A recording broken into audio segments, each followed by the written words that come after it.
দর্শক, রাজনৈতিক দল হিসেবে জামায়াতে ইসলামীর এখন রমরমা অবস্থা। একটু আগে একটা নিউজ আমার চোখে পড়ল। সেটা হচ্ছে পিরোজপুরে বিএনপির প্রায় অর্ধ শতাধিক নেতাকর্মী জামায়াতে ইসলামীতে যোগদান করেছেন।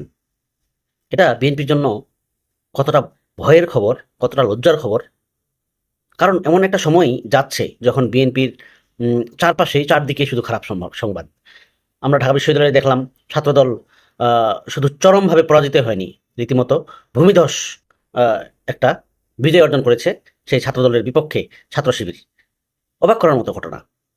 এটা তো কেউ কল্পনাই করতে পারেনি। একই সাথে আমরা জাহাঙ্গীরনগর বিশ্ববিদ্যালয়ে দেখলাম সেখানে ছাত্রদল যখন বুঝতে পারল যে তারা জিততে পারবে না, ঠিক সেই মুহূর্তে ভোট গ্রহণ শেষ হওয়ার ১৫ মিনিট আগে তারা বলল যে এই নির্বাচন আ আ আমরা বয়কট করলাম।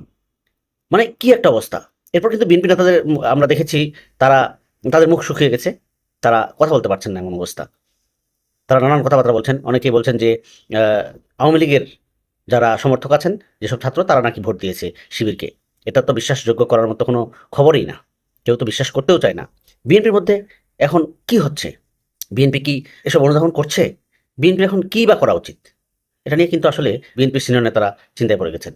তো শেষ পর্যন্ত দেখা যাক কি হয়। সামনে আরো অনেক কিছু দেখার বাকি আছে। সে পর্যন্ত আমরা অপেক্ষা করতেই পারি।